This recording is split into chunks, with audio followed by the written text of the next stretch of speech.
네, 안녕하세요. 멜콩TV 시청자 여러분. 오늘은 역시나 우리 지방선거의 교두보가 될 수 있는 아주 중요한 초대 손님을 모셨습니다.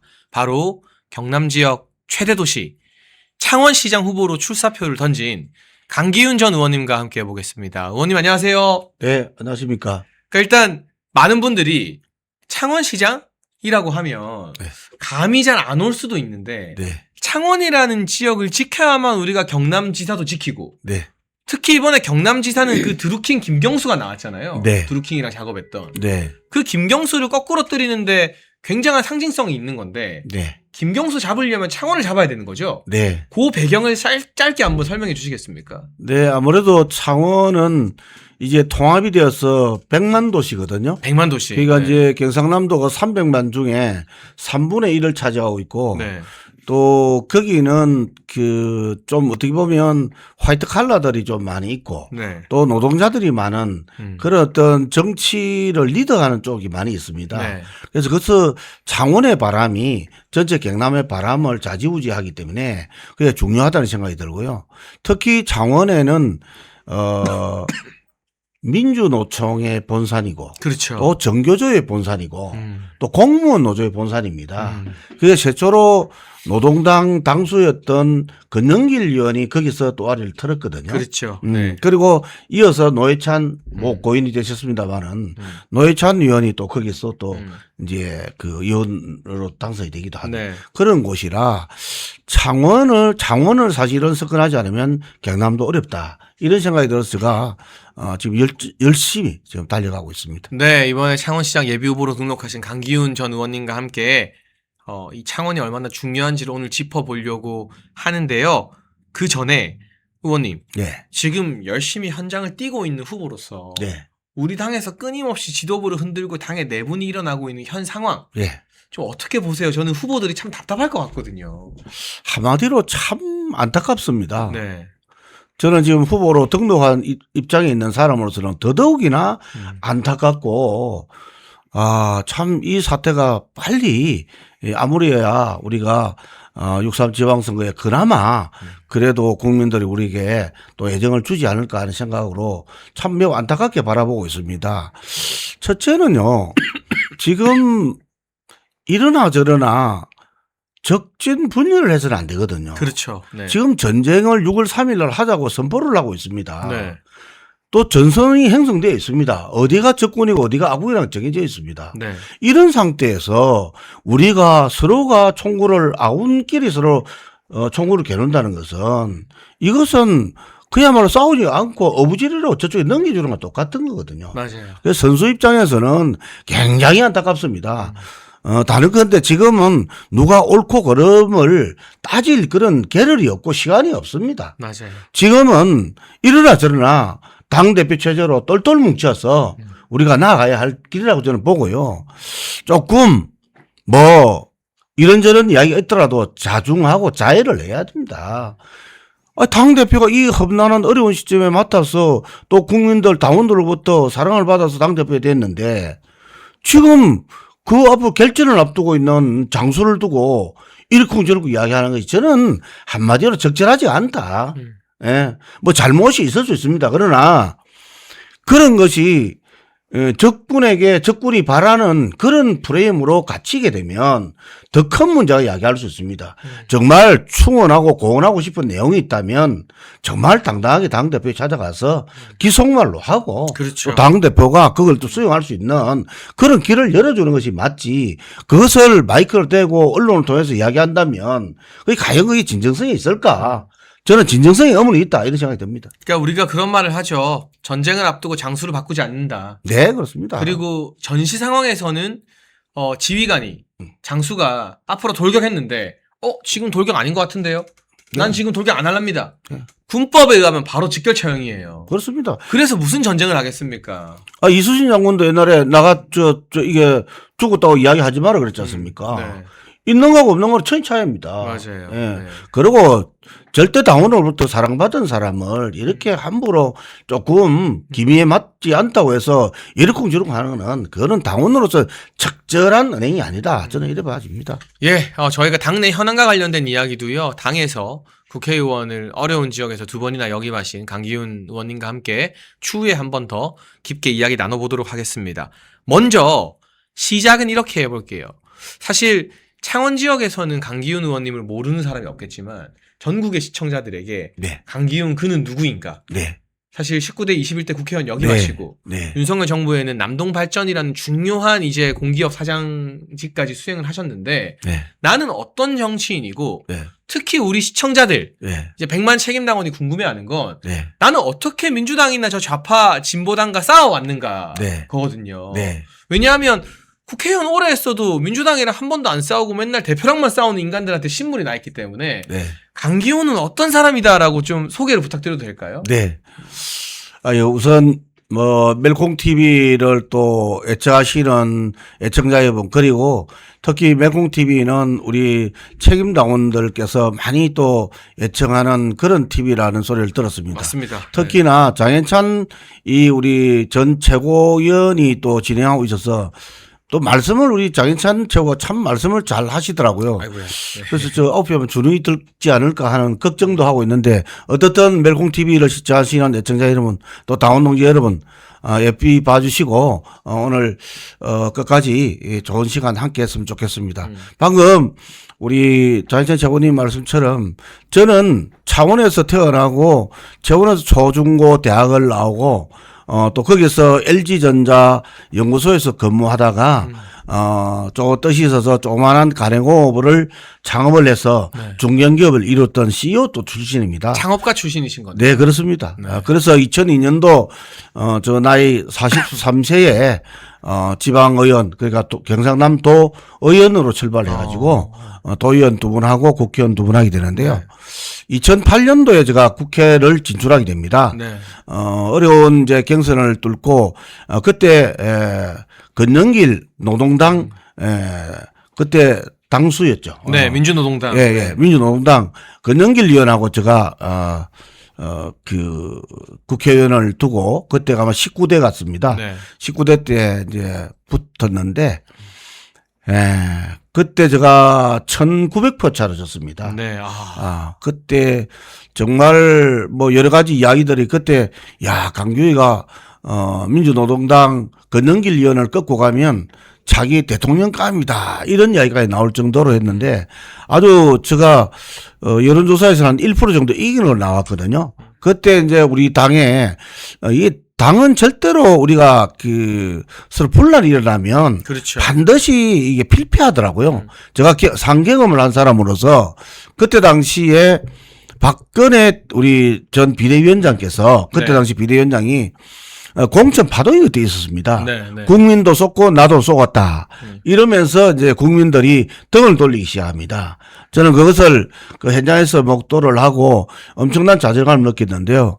그때 이제 공천을 이제 이명박 대통령계하고 네. 박근혜 대통령계하고 서로 공천 이제 지분 문제로 갈등이 야기되었던 곳입니다. 그렇게 해서 제가 1900표 차로 졌거든요. 그러면서 2012년도 되어서 절치부수 4년 동안 이제 열심히 갈고 닦아서 2012년도에 제가 국회의원이 됩니다. 또 2016년도에 이제, 거의 이제 뭐 활동을 열심히 해서 이제 무주공사이라 생각했는데, 그때 이제 노회찬 의원이 이제 내려오게 됩니다. 그러니까 제가 여기서 잠깐만 끊어서 설명을 네, 드리면 네. 여러분 들으셨겠지만 네. 요새 우리 정치에 관심 가진 분은 모르겠지만 민주노동당의 권영기라면 좌파 진영의 대부예요. 그렇습니다. 그 노회찬 심상정이 권영길 밑에서 큰 거거든요. 맞습니다. 그리고 이 사람 대선 후보예요. 네. 좌파 진영에. 네. 그 민노총을 다 자기 손아귀에 넣고 있는 사람이라 해도 과언이 아니에요. 그렇습니다. 그 권영길과 붙어서 아깝게 지고 이기고 네. 그리고 또 노회찬이라는 저 좌파 진영의 최고 거물이 네. 강기훈 잡으로 내려올 정도면 네. 그 사람들이 안 되는 지역에 올 리가 없잖아요. 그렇습니다. 이 창원 안에서도 네. 경남이라고 하면 아이고 우리한테 좋은 지역 아니야 하겠지만 네. 이 성산이라는 지역은 네. 소위 말하는 민노총이나 노동자들이 다 모여 있는 데기 때문에 네. 권영길 노회찬이 올 정도면 네. 경남에서 아마 경남 PK 지역의 거의 모든 지역 중에 제일 우리 당 입장에서는 어려운 지역이 아닐까 그렇게 네. 이해하시고 들으시면 될 거예요. 제 말이 맞죠? 맞습니다. 예. 네. 그게 이제 진보 정치 1번지라고 합니다. 대한민국의 그렇죠. 진보 정치 1번지가 창원 성산이라고 자기네들 이야기합니다. 맞아요. 네. 그렇게 해서 진보 정치 1번지라 하면서 그 진보적인 생각을 갖지 않고 야합의 1번지 같아요. 제가 야합의 볼 때는요. 1번지. 네. 예. 툭하면 후보 단일을 합니다. 그래서 민주당도 거기는 안 건드리고 그냥 그 권영길 노회찬한테 내주는 거잖아요. 네, 그러니까 그때도 아니 정정하게 민주당이 있는데도 뭐 정의당하고 또 아니면 노동당하고 그리고 자기네들은 야권 단일화 이래요. 야권 단일화. 네. 근데 여기만 오면 그냥 야합의 정치 같아요. 당의 정체성도 이념도 틀리는데 선거 때만 되면 그냥 야합을 하는 겁니다. 제가 참 뿔이 많이 났어요. 네. 그렇게 해서 또 노회찬이가 내려오는데 그때 허성무가 민주당을 오고 정의당에 이제 노회찬 후보가 나왔는데 이걸 또 단일화 잘 안 되니까 문재인 그때 정부였거든요. 네. 문재인 그때 대통령이 아마 되기 직전인가 그때 당 대표 할 때 것 같습니다. 내려와서 이제 강제로 이제 단일화를 또 시도를 합니다. 그러니까 그 정도로 네. 창원 성상은 좌파들한테 굉장한 상징성이 있는 지역이라는 거잖아요. 그렇습니다. 그래가지고 2016년도에 또 노회찬으로 단일화를 또 시기더라고요. 네. 그래서 제가 또 그 석패를 했습니다. 네. 네. 하고 이제 2020년도 돼서 또 다시 제가 이제 2020년도 이제 21대 국회를 이제 네. 들어오게 되었고요. 그런데 이제 당에서도 제가 시장으로 이렇게 몇 번 나오게 되는데 이제 2018년도에도 그 창원시장을 출마를 하게 되는데 그때 홍준표 대표였고요. 그 다음에 2022년도에 제가 나올 때 뭐 여론조사 다 이기는데 그렇죠. 그때 이제 강기훈 의원이 그때 이제 우리 국민의힘 이제 국회의원 정수가 좀 모자랐습니다. 그때도 한 103명, 104명 됐거든요. 그게 이제 윤석열 정부가 탄생될 때니까요.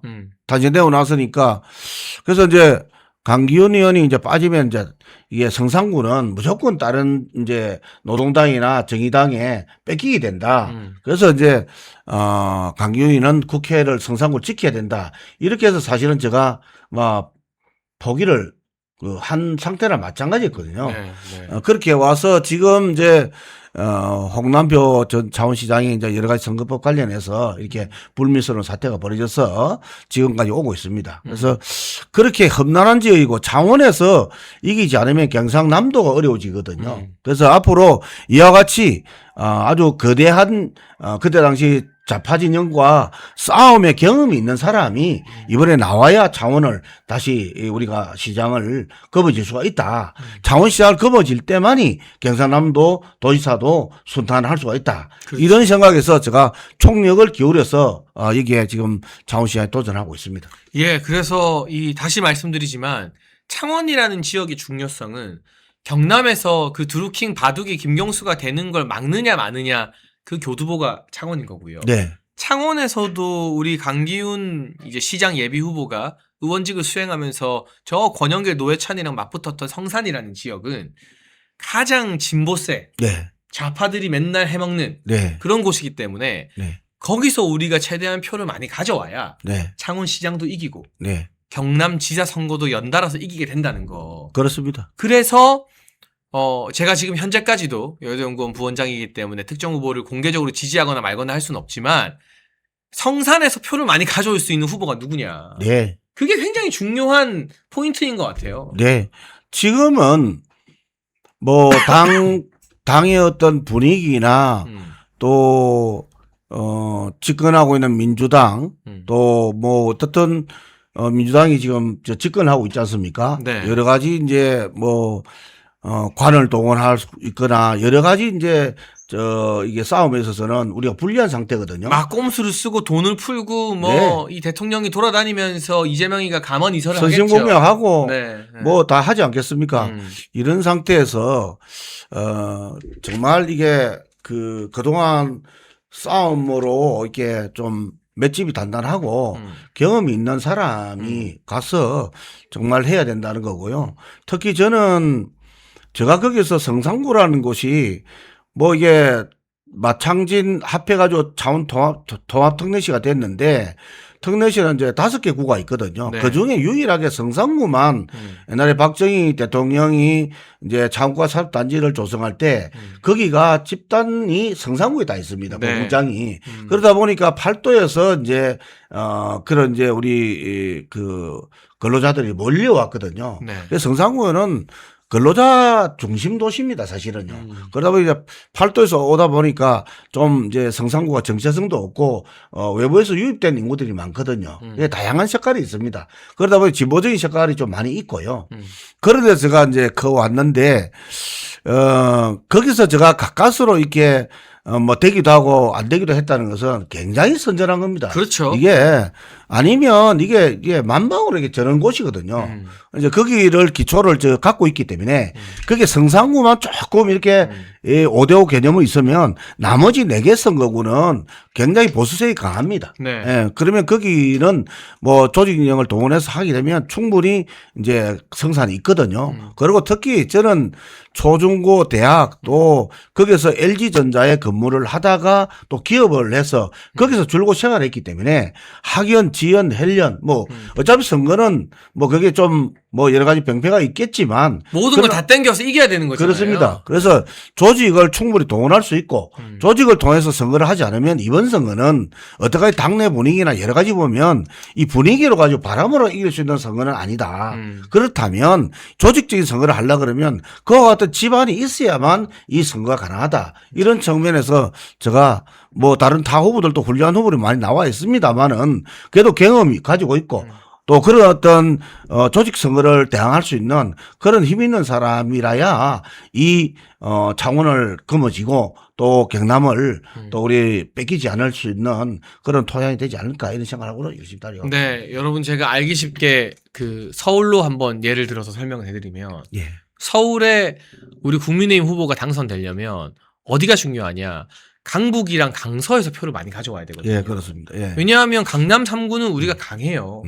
근데 거기서도 당원들이 싫어해서 표를 많이 못 받으니까 지금 뭐 우리가 성동구청장 출신한테 여론조사에서 뭐 진이 많이 하는 건데 기본적으로 우리 안방인 강남 3구는 지키면서 우리의 좀 약점이라 할 수 있는 뭐 이를테면 이상규 위원장이 지키고 있는 성북구라던가 또는 저 서쪽 지역 예. 강서구나 뭐 서대문구 이런 데서 표를 많이 가져오면 우리가 서울시장 이기는 거거든요. 네, 네, 그렇잖아요. 네, 네. 그런데 창원에서는 그런 지역이 딱 마침 강기훈 후보가 국회의원직을 수행했던 성산구다. 네. 그러니까 거기서만 비등비등한 승부를 보이면 창원시장도 이기고 경남도지사 드루킹 바둑이 김경수가 훨씬 더 못하게 막아낼 수 있다. 네. 그러니까 저는 이 경남지사와 연동된 창원시장 선거가 왜 중요하냐고 생각하면 이게 우리 보수파의 자존심에 걸린 선거거든요. 만에 하나 창원이 무너져서 드루킹 김경수가 경남지사라도 되면 우리가 김경수 수사하고 특검에서 깜빡 넣고 했던 그 모든 것들이 다 어떻게 보면 나 선고로 용서받았어가 되는 거잖아요. 네. 그걸 막기 위해서라도 창원에서는 가장 경쟁력 강한 후보가 나와서 선거판을 좀 휘저어줘야 되는 겁니다. 그 강기훈 후보님도 만약에 후보가 된다면 민주당 창원시장 후보도 중요하지만 네. 사실은 저 김경수를 막는 싸움을 한다고 더 크게 보고 임하셔야 되는 거잖아요. 당연합니다. 예. 예. 방금 이제 장희찬 최고원 말씀처럼 그 드루킹 사건이 어떤 사건입니까? 네.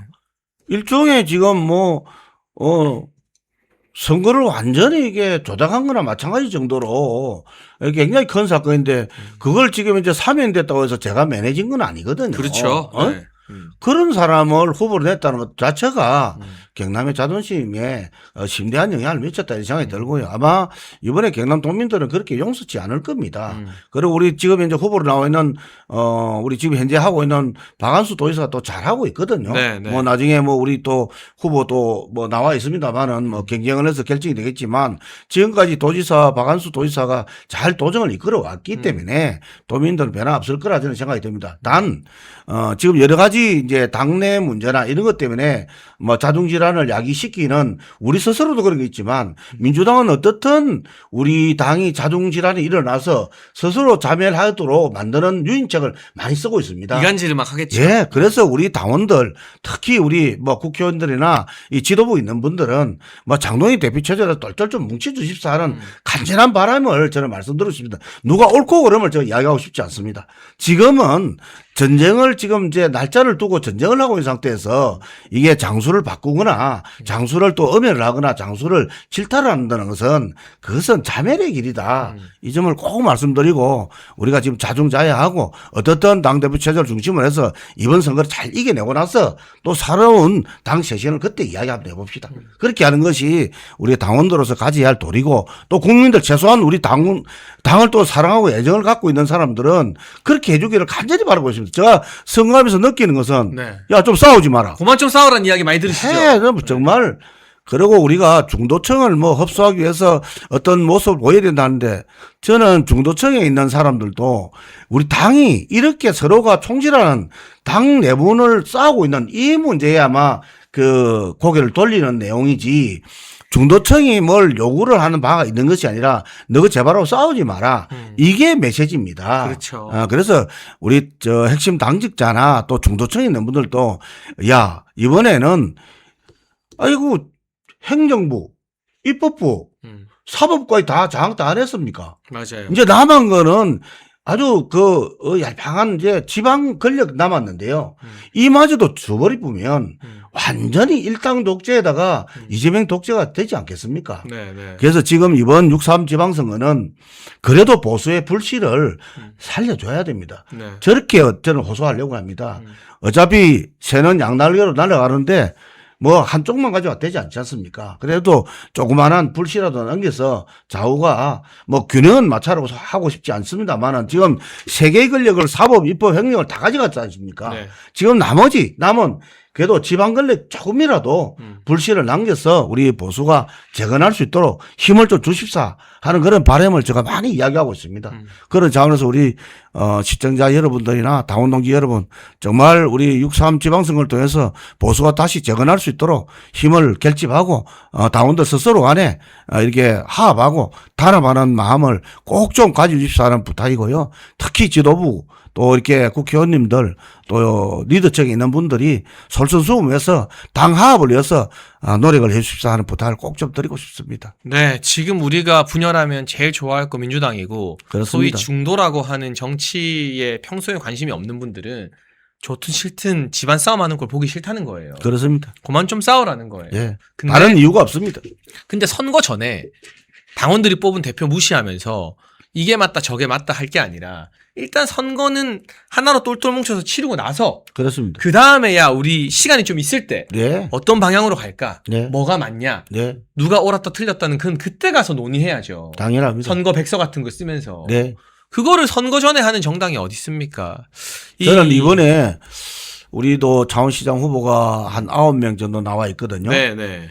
그 우리 캠프에 제가 이야기합니다. 절대 우리 후보를 비방하거나 모략하는 이야기는 일치하지 마라. 네. 서로가 각자의 파일을 키워 나와서 그것이 똘똘 뭉칠 때 우리 창원을 승리할 수가 있다. 그렇기 네. 때문에 한 분의 후보도 뭐 허물 잡거나 이런 이야기는 할 필요 없이 캠프 안에 들어와 있는 운동원들은 당사자, 그러니까 저 선거를 도우러 온 사람은 저 이야기만, 저의 강점만 이야기하고 이렇게 해 나가야 되지. 우리 후보 10명, 9명 있는데 다른 사람을 비방하는 것, 이것은 표를 껴먹는 거다. 결국 자멸의 길이다. 하는 이야기를 하고 있거든요. 이것을 제가 교훈을 얻은 것은 우리 지금 당에 처해 있는 모습을 보고 네. 많은 국민들이 걱정을 그렇게 하더라고요. 그래서 최소한 우리 지방선거에서도 후보 간에 서로 헐뜯고 비방하고 모략하고 하는 부분이라도 없어야 되겠다 하는 것을 제가 몸소 실천을 지금 하고 있습니다. 왜냐하면 우리끼리 싸우면 네. 다시 말하지만 민주당만 좋은 일 해주는 거고 그렇게 됩니다. 어차피 같은 당의 경선 후보끼리는 그 표가 다 내 표 되는 거거든요. 네. 그래 싸우고 나면 돌아오지 않습니다. 마음에 상처 입어가지고. 네, 그렇습니다. 절대 돌아오지 않습니다. 오늘 여러분 막힘없이 시원시원하게 이야기해 주시는 강기훈 전 의원님, 창원시장 예비 후보님과 방송을 하니까요. 저도 답답했던 마음이 좀 탁 풀리는 느낌인데요. 실시간으로 이 방송 못 보시더라도 더 많은 분들이 다시 보기로 볼 수 있도록 구독과 좋아요 잊지 마시고요. 저희 30초만 광고 보는 사이에 나가지 마시고 좋아요 다 눌러주세요. 2부에서는 이 우리 당에서 오랜 정치 생활을 하신 강기훈 예비 후보님이 생각하는 지금 당내 문제 이렇게 해결해야 된다. 그리고 이게 지방선거에 앞으로 어떤 영향을 끼칠까. 또 그런 이야기를 나눠볼 테니까요. 30초만 광고 보고 오시죠. 네, 여러분 애국기업 한신골드 봄맞이 특별 1+1 행사를 시작합니다. 50년 전통 신화제약이 개발한 27가지 한약재로 발효한 환신골드, 면역력 강화, 혈액순환 개선, 피로회복, 기억력 개선, 항산화에 도움을 주는 식약청이 인정한 건강기능식품. 특히 밤에 주무시다가 화장실 가느라 자주 깨시는 분들한테 아주 특효라고 합니다. 010-9699-1144로 문의 주시면 자세히 1+1 혜택 안내드리겠습니다. 멸콩TV와 함께하는 애국기업 환신골드 많은 관심 부탁드립니다. 네, 시청자 여러분, 강기훈 전 의원님, 창원시장 예비후보님과 함께하고 있습니다. 여러 가지 복잡한 사안을 막힘없이 뻥뻥 뚫어주시는 걸 보니까 이 선거 끝나고도 방송에 좀 많이 나오셔야겠다. 네. 지금 우리 당원들이 원하는 게 네. 행정을 잘하는 시장 도지사도 중요하지만 네. 좀 정치에 적극적인 목소리를 내고 그 지역 주민들과 당원들의 가려운 데를 좀 긁어달라는 요구가 있는 거거든요. 네. 그래서 어떻게 보면 이진숙 위원장이 파란을 일으키면서 여론조사에서 대구에서는 선두 달려가는 거기도 하고요. 네. 그 점에서 제가 요거 하나 여쭤볼게요. 그 좌파의 거물인 권영길, 노회찬과 싸웠지만 네. 나는 이런 식으로 지금 민주당과 싸워봤다. 네. 나 투쟁력이 있다. 네. 이런 걸 좀 우리 창원 주민들이나 당원들한테 어필할 만한 에피소드나 이런 게 있을까요? 직접적으로 하지 않지만, 네. 선거를 노동당이나 정의당이나 민주당이 하는 걸 보면, 대개 이제 조직이 민주노총, 정교조, 공무노조, 이런 분들이 그냥 똘똘 뭉쳐서 선거를 지원하고 하거든요. 네, 네. 그리고 우리는 절대적으로 조직이 부족합니다. 네. 그리고 선거 때가 되면 각 회사마다 피켓을 들고 나와서 창공단에는 기업들이 엄청 많이 있거든요. 네, 네. 그러면 거기에 한 회사에 한 15명, 20명서만 나와도 100개의 기업이면 1,500명, 2,000명이 선거운동을 하고 있습니다. 그렇죠. 네. 근데 우리는 선거법상 20명 정도가 빨간 옷을 입고 선거운동을 하거든요.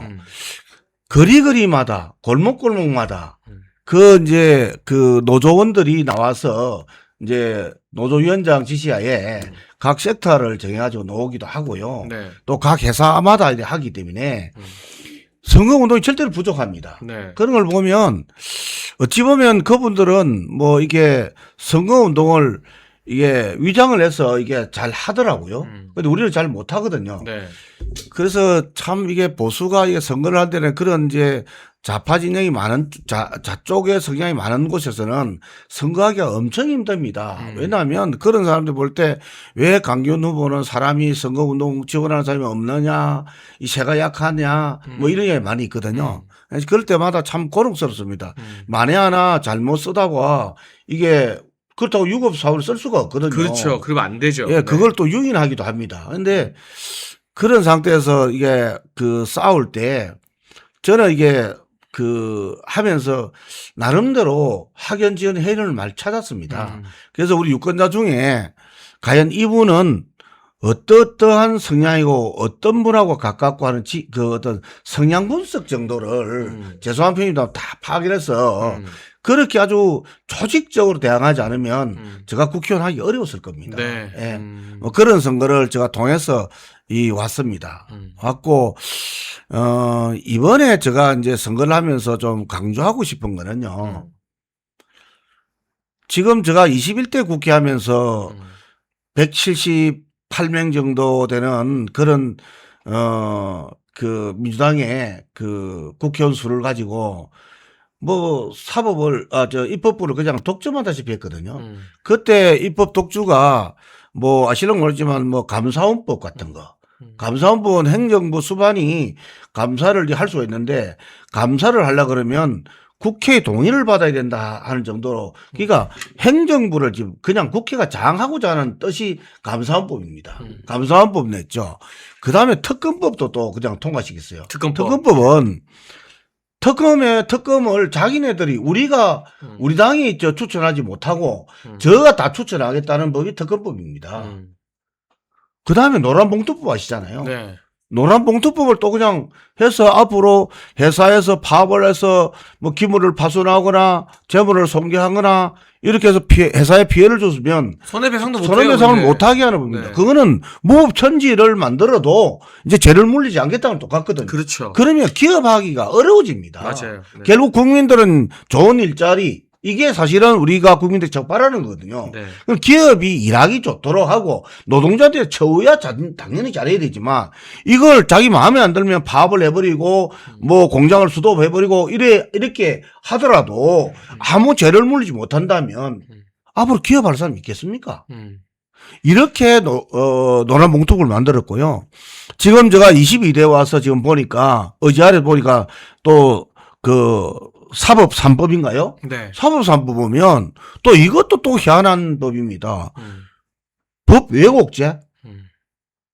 판사가 이게 판결을 냈는데 그걸 또 왜곡죄라는 걸 만들어 가지고 자기 마음에 안 들면 그걸 또 그냥 판사 깜빵 보내겠다는 거잖아요. 한번 보냈다는 거 아닙니까?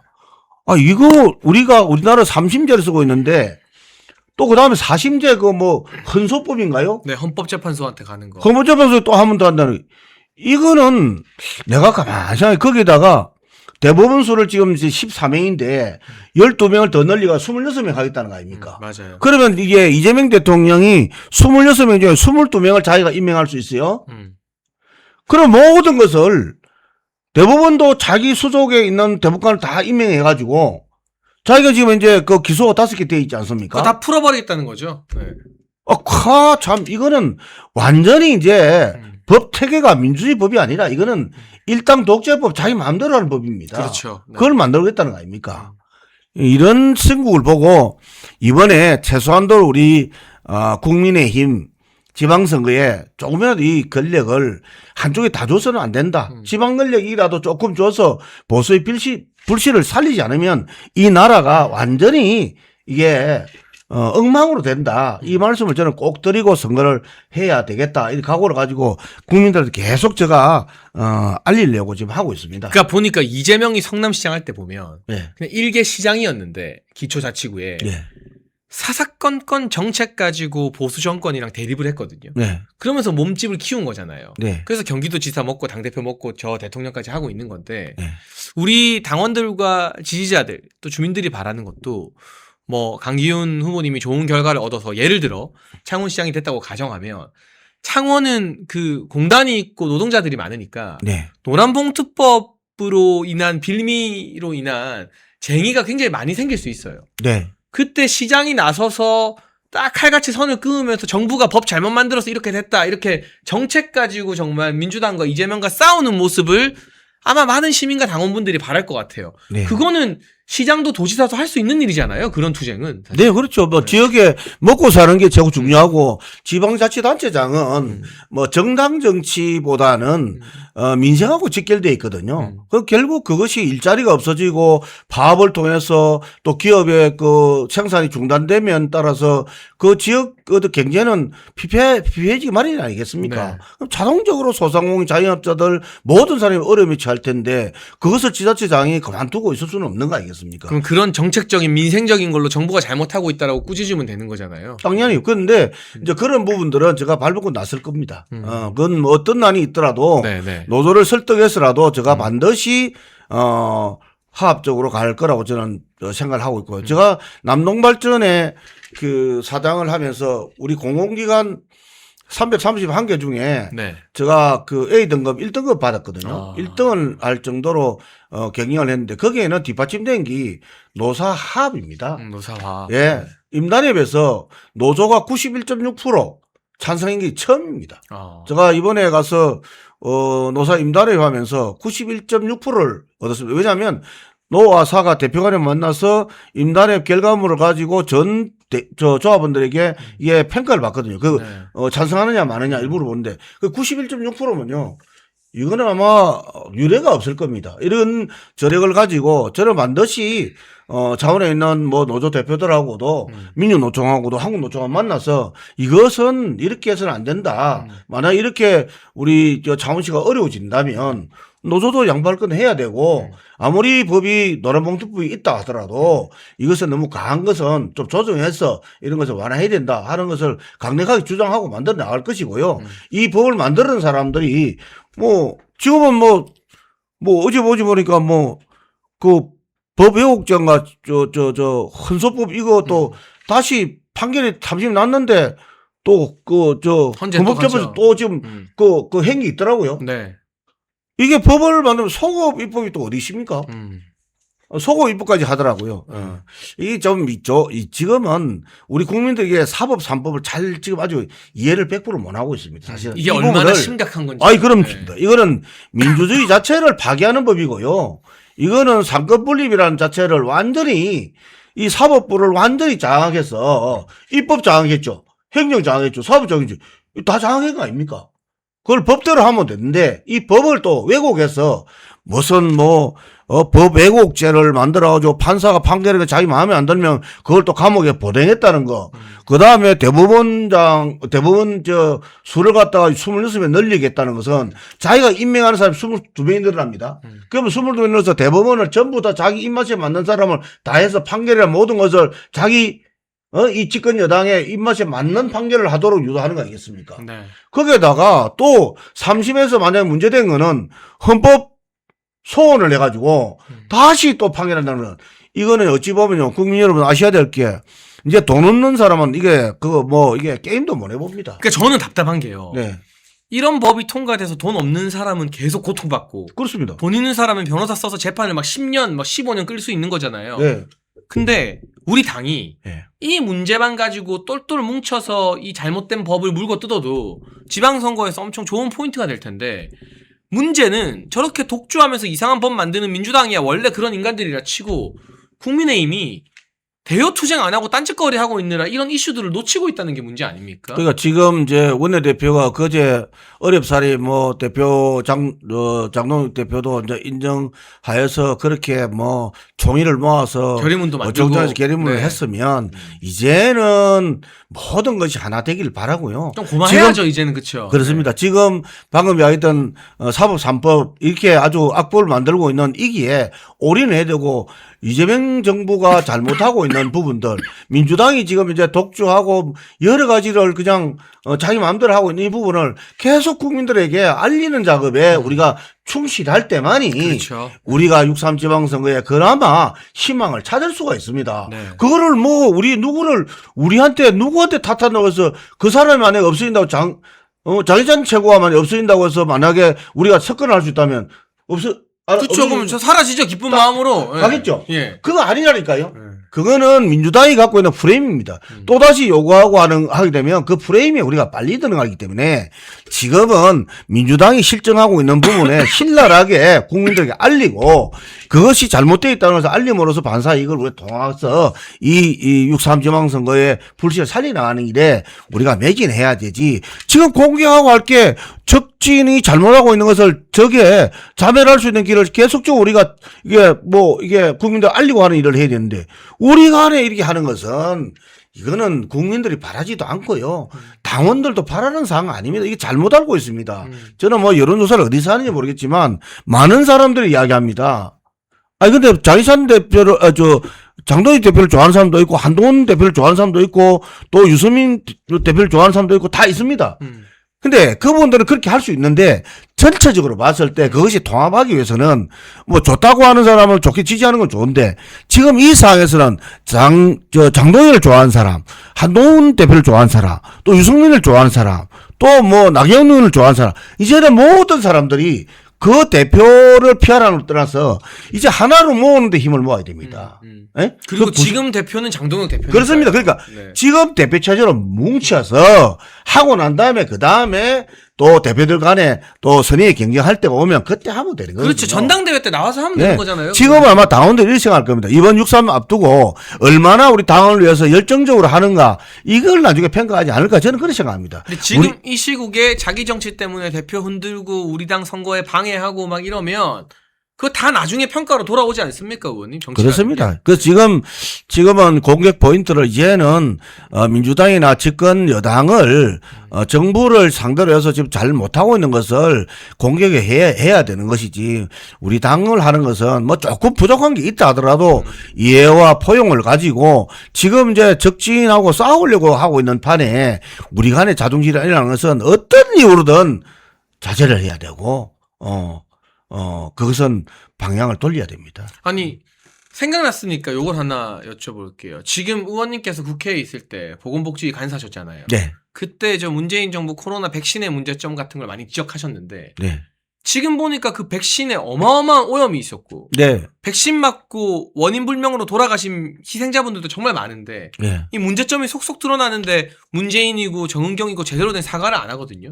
참. 요런 것들을 미리 짚어서 문제 제기하고 했던 게 사실은 국회의원들이나 당의 중요한 정치인들이 해야 될 역할인 거잖아요. 네. 좀 어떻게 생각하셔요? 그때도 좀 그렇고. 저는 보건복지 2020년도 21대 국회에 들어와서 보건복지 간사를 4년 동안 했습니다. 네. 제가 국회에 오자마자 코로나가 발생되어서 그때 엄청나게 제가 질본청장 하던 정은경 질본청장하고 많이 싸웠습니다. 그때 박능우 보건복지 장관이 있는데요. 그때 이 장관이 하는 이야기가 그때 모 의원이 질문을 하니까 기자가 질문을 하니까 그 모기를 잡으려면 방문을 닫아놓고 잡아야 되지 않습니까? 이러니까 그 박능우 장관이 뭐라 했냐면 아니 기자님 겨울에는 모기가 없습니다. 이렇게 이야기했더라고요. 네. 그래서 그거를 제가 받아와서 보건복지 회의하면서 장관님 겨울에 모기가 없는 것이 아니라 요즘은 기후온난화 때문에 겨울에도 모기가 있습니다. 그런데 중국발 이 코로나가 발생을 했으면 중국 입국을 막아야 되는 거 아닙니까? 그렇죠. 막아놨고 네네. 국내에 있는 여러 가지 균들을 소탕을 해야 그 코로나가 끝이 날 거 아니겠습니까? 근데 중국에서 들어오는 거를 중국 눈치 본다고 입국을 막지 못하고 그걸 열어놔놓고 만약에 안에 한국에 들어와 있는 여러 가지 그런 코로나균을 살균한다고 해서 그게 살균이 되느냐고. 안 되죠. 그렇게 제가 질문을 이제 던지어서 했던 적이 있는데 이렇게 중국 눈치 본다고 사실은 중국에게 이 코로나 났을 때 차단도 못 했습니다. 다른 나라들은 몇몇 나라들은 전부 다 차단 다 했거든요.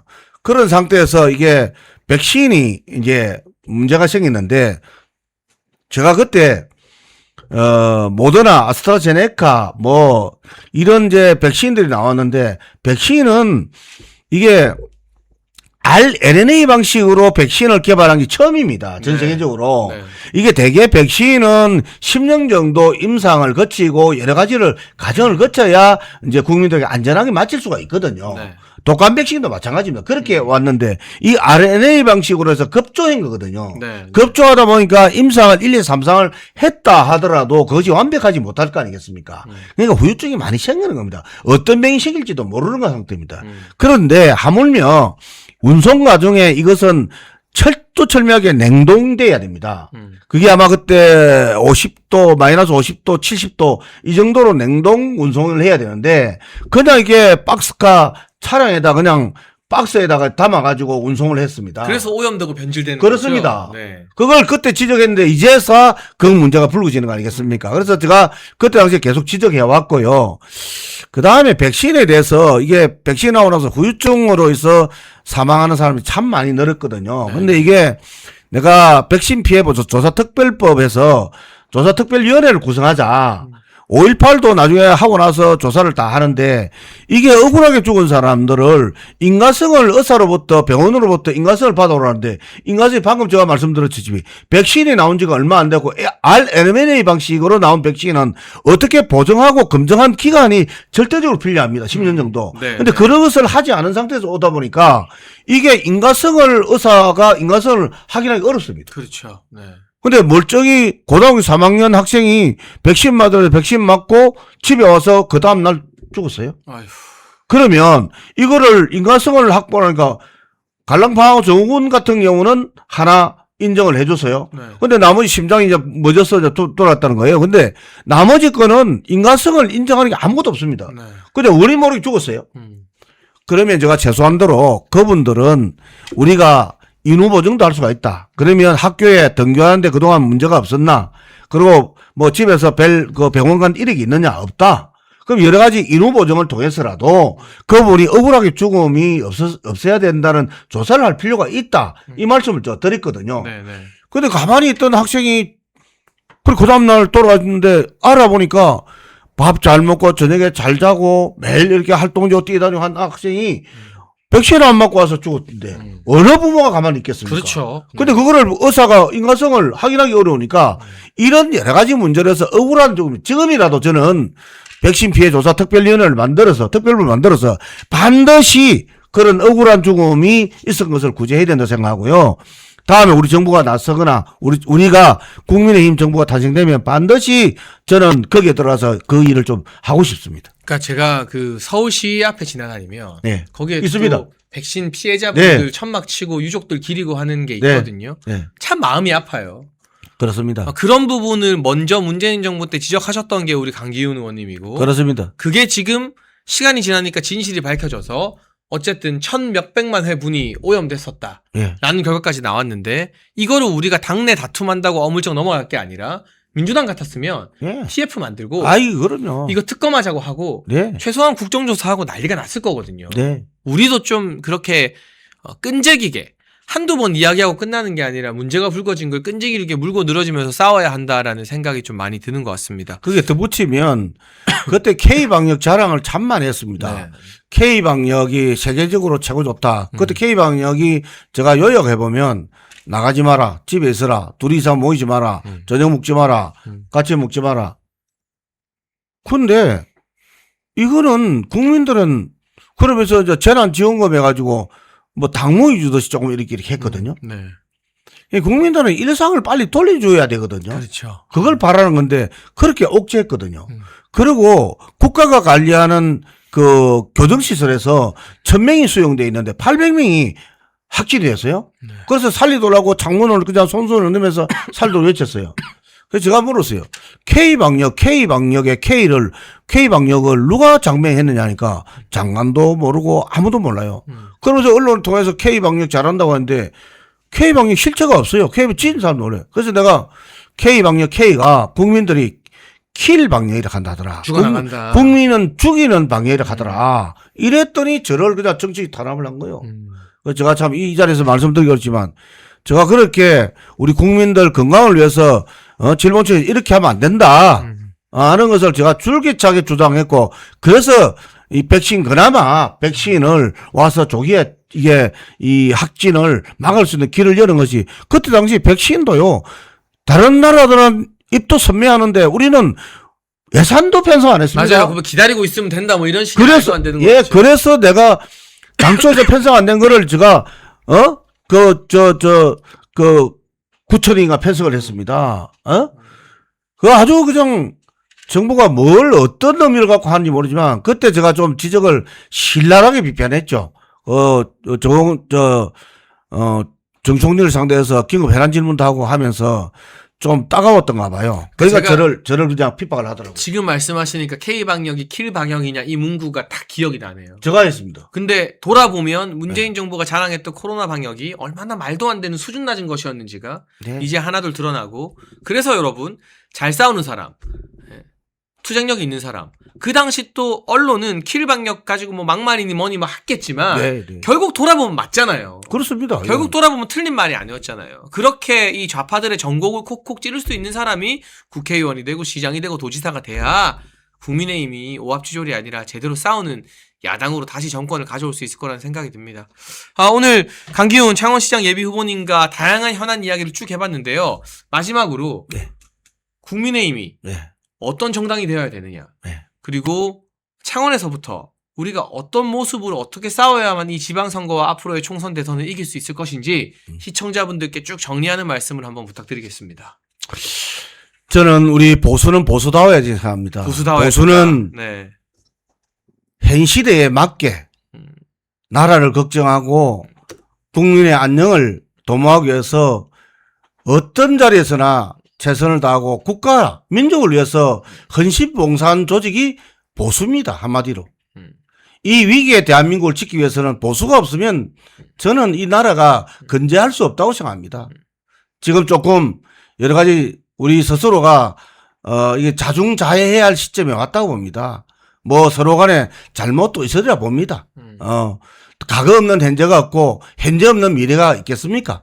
미래를 위해서는 지금은 똘똘 뭉쳐서 나가야 할 때입니다.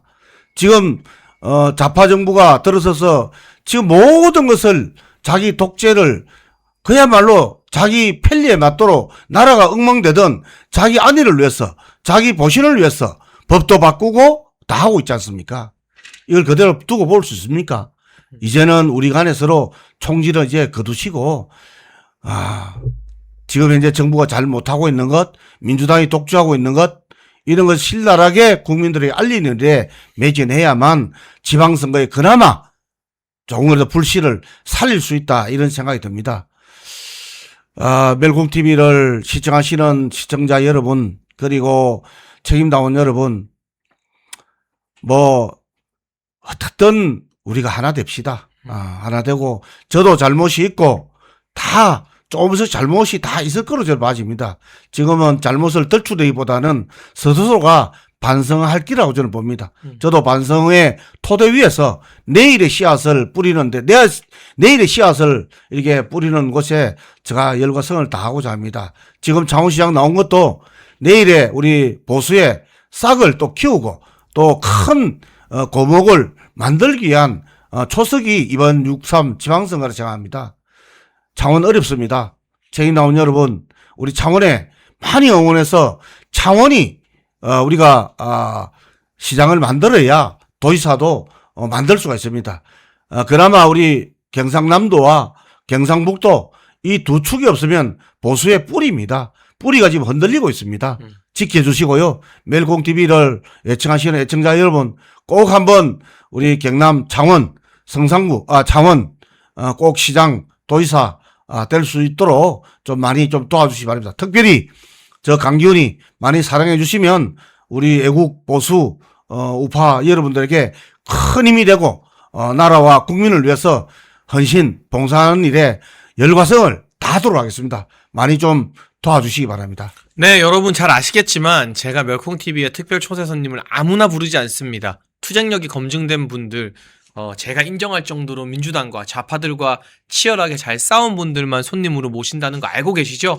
그래서 저와 인연이 있는 수많은 현직 국회의원 선배님들이 있지만 저희가 이준숙 위원장 자주 부르는 거 아니겠습니까? 그리고 김상욱 쫓아냈던 사람 불러내고, 그리고 이 창원에서 권영길, 노회찬, 좌파의 거물들과 맞부딪혀 싸웠던 강기훈 전 의원님, 창원시장 예비후보와 오늘 초대 손님으로 대화를 나눠봤는데요. 여러분, 저희 방송도 더 많은 분들이 보실 수 있게 구독과 좋아요, 댓글 꼭꼭 눌러주시고 남겨주시고요. 강기훈 시장 예비후보님의 행보에도 많은 관심과 응원을 기울여 주시면 좋겠습니다. 저희는 내일 또 5시 반에 찾아올 테니까요. 잊지 마시고요. 월화수목금토일 5시 반 멸콩TV와 함께 하시죠. 시청해주신 여러분 감사합니다. 우리 보수의 결집을 하기 위해서 멸콩TV가 멸콩천사라는 후원회를 만들었습니다. 1,004명이 함께하는 멸콩TV 공식 회원 캠페인입니다. 행동하는 1,004명만 모이면 보수의 목소리는 절대 쉽게 흔들리지 않습니다. 가입은 채팅창에 올려놓은 링크로 가능하고요. 어려우신 분들은 010-9939-1144 이 전화번호로 멸콩천사 문자 보내주시면 저희가 어떻게 가입하는지 안내를 드리도록 하겠습니다. 말이 아닌 참여로, 행동으로 멸콩천사로 함께해 주시면 저희가 멸콩TV 제작하는데 정말 큰 힘이 될 것 같습니다.